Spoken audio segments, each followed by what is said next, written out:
What's the good word, y'all? It's your boy DKB here. So we're breaking down our fifth prospect from the 2024 NFL draft class, at least as it pertains to the tackle options. And so far, I have a love-hate relationship with this class. I love the technicians at the top, but I can understand why there's a pretty solid divide between the top three guys, Fuaga Fashanu and Joe Alt, versus guys like J.C. Latham, versus our prospect today, Amarius Mims, guys like Guyton. But there is a lot to love with Amarius Mims, right? He's coming out of Georgia. He's only 21 years old. A lot of what I liked about this class so far is that you have some very, very young players coming out into the draft. And so even when you want to talk about them being projects or developmental pieces, you're still talking about not only, a couple years of them physically maturing. You're talking about some guys that have some pretty high IQs and the elite athleticism and measurables to kind of match with this. So just keep that in mind here. 6'7", 340 pounds. He was a former five-star recruit. He was actually ranked ahead of Caleb Williams for his draft class.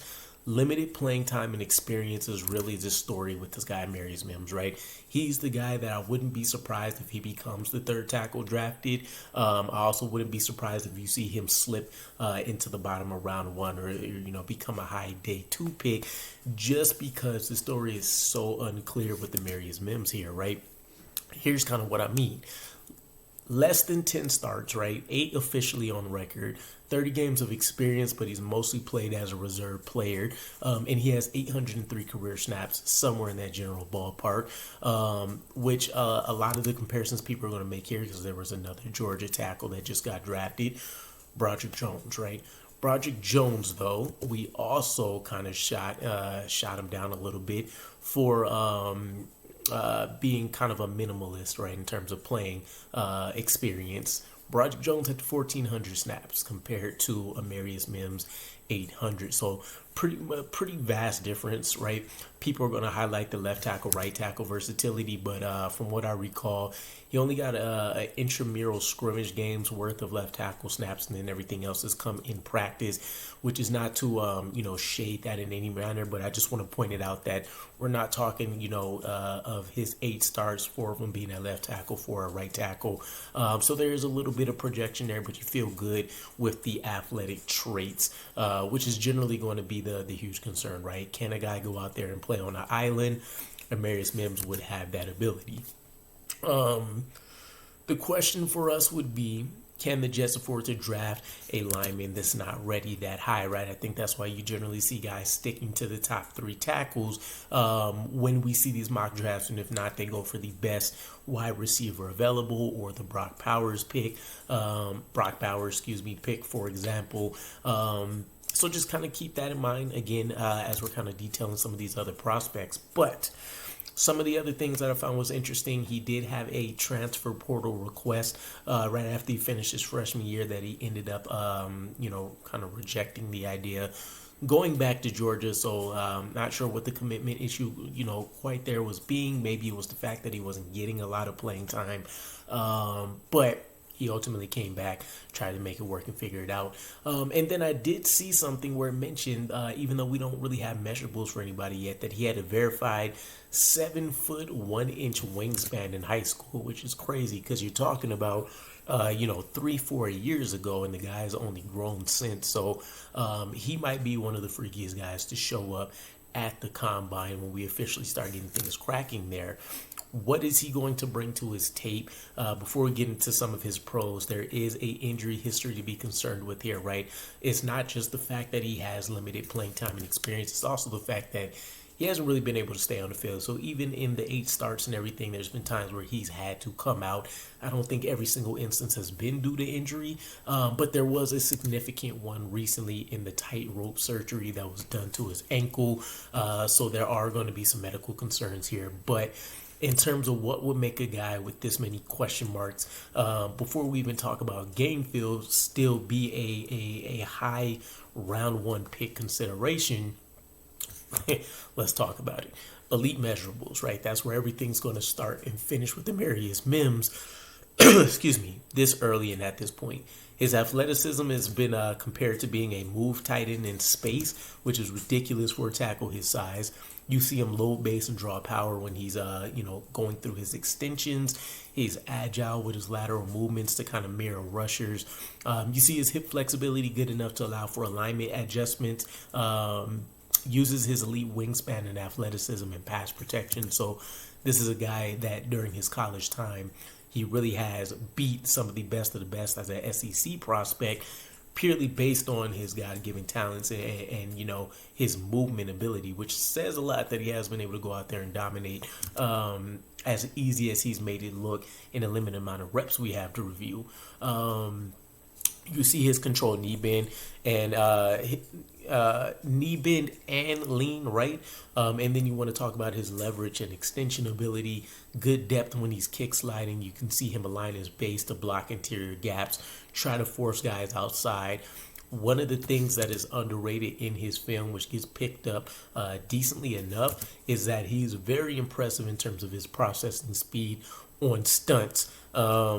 Which many people, if they aren't already calling it elite, they would consider it close to. So this isn't a guy that's just surviving on athleticism and he doesn't understand the game. He works very, very well when he's dealing with combo blocks, or he's dealing with having to pick up a stunt and pass a guy off or blitz free rushers.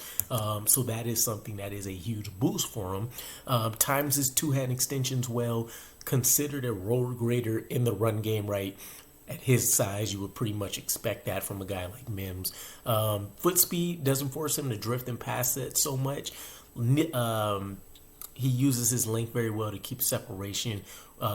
If the strike and the grip timing is right, again, this is one of the more raw prospects that you're going to find going into the NFL. So it's not always perfect, right? We're not talking about a finished project here by any means, but he can in reps very early, and then he is a huge asset in screenplays as a lead blocker, again using a lot of that athleticism. We kind of already highlighted some cons, but when you want to talk about what's going to be worrisome here, plays tall consistently, right? That's leverage battles aren't something that's been a strength of his, I would say, consistently on tape. The legs can still allowing for rushers to be able to kind of move him when you want to talk about plays going on maybe a little bit longer than the traditional average. His legs are also going to stall in run sets where he stalemates with people. So again, pass and run sets, that's something you want to try to eliminate from his game. He's not a great angle blocker in space necessarily, so you can kind of see him not always win as often as he should, maybe based on his athleticism when he's moving to the second level. Hip flexibility doesn't allow for elite recovery ability. I do think that is something that he can make a strength of his game at some point. Doesn't seem like he has the inability to do it. Again, this might be more so a lack of plays to really go in and say, here's the full picture for him. We're going to talk about his feet positioning versus power rushers is going to need some work. You're going to see him lose a few of those battles when you really shouldn't. More speed and precision is going to be needed when he's hand fighting. So he seems a little bit comfortable hand checking some guys, trying to extend and really working a guy to a stalemate rather more so than kind of dominating the rep outright when he really should win the majority of these. He's consistently come out of games he's played in, as we mentioned. You'll see his balance fade on prolonged reps. So also a concern, right? I think conditioning is going to be a huge question mark here for a guy that hasn't been able to stay on the field, hasn't been able to make the most of all of his starts. And then, now that we're talking about some of the cons in his game, or the opportunities, if you want to call it that, a lot of that is going to stem from maybe that durability factor. Over-reliance on his two-hand punches, so as much of it's a strength of his game, there is more technique and style that can be brought in to kind of vary things up, right? Because as the game goes on, a rusher with a higher IQ he's going to be able to set you up and take advantage of that, knowing that that's really all you have in your repertoire. Stutters and hesitation moves can cause him to drift and overset. Again, you're going to see this more so from your speedier type guys. And then reaching defenders in space, as we mentioned, that's going to be a little bit of a concern for him as you get to that second, third level while you're working in space.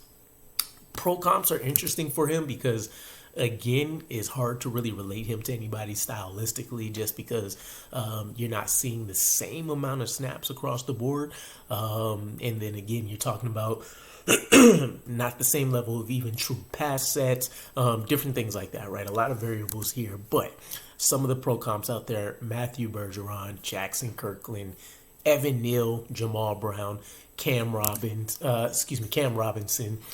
If you want to talk about like the elite ceiling of his play, if he really works hard, he gets a great coach to bring the best out of him.